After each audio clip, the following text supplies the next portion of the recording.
Mes chers compatriotes, les récents événements survenus en Seine-Saint-Denis, mais aussi dans d'autres départements, montrent une fois de plus qu'il y a quelque chose de cassé dans notre République. Certains parlent pudiquement de quartier pour désigner les zones de non-droit.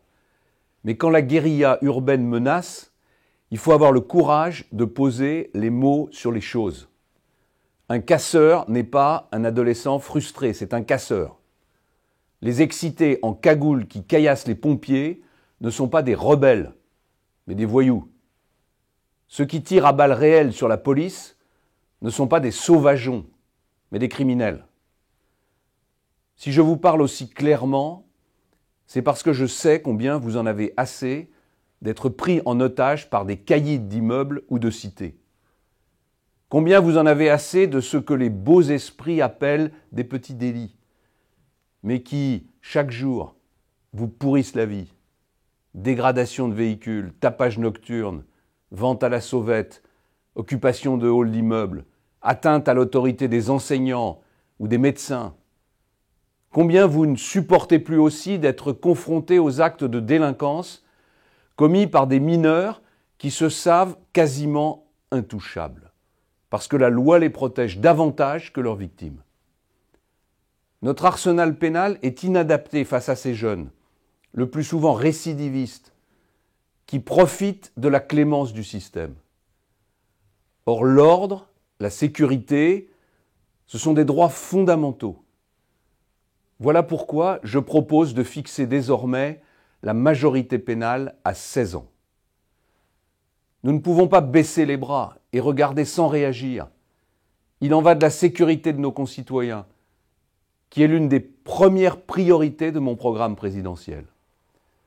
Un programme qui contient des mesures fortes afin de donner plus de moyens aux forces de l'ordre et de déployer sur le terrain des agents supplémentaires. Nos policiers et nos gendarmes font un métier difficile, qu'ils exercent avec une abnégation et un sens du devoir qui méritent notre soutien. Les émeutes récentes ont démarré après l'arrestation d'un jeune homme, Théo.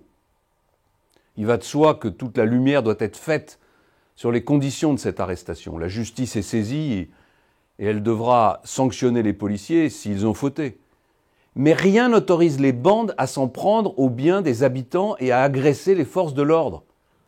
Je vois les mêmes qui crient en permanence « pas d'amalgame », justifier l'injustifiable, en se précipitant pour jeter le discrédit sur toute une profession.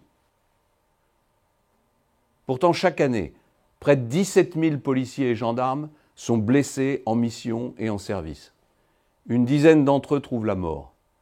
Alors, assez de sarcasme, de suspicion, de stigmatisation, mais plutôt respect pour ces femmes et ces hommes qui nous protègent, respect pour leur courage et pour leur dévouement. Et je veux les assurer ici de mon soutien total. Mes chers compatriotes, j'ai mes convictions. Elles ont été forgées durant ces 3 années où j'ai entendu vos doléances, vos craintes, mais aussi vos espoirs. Aussi, je ne change pas, moi, de conviction au gré des sondages ou des études d'opinion.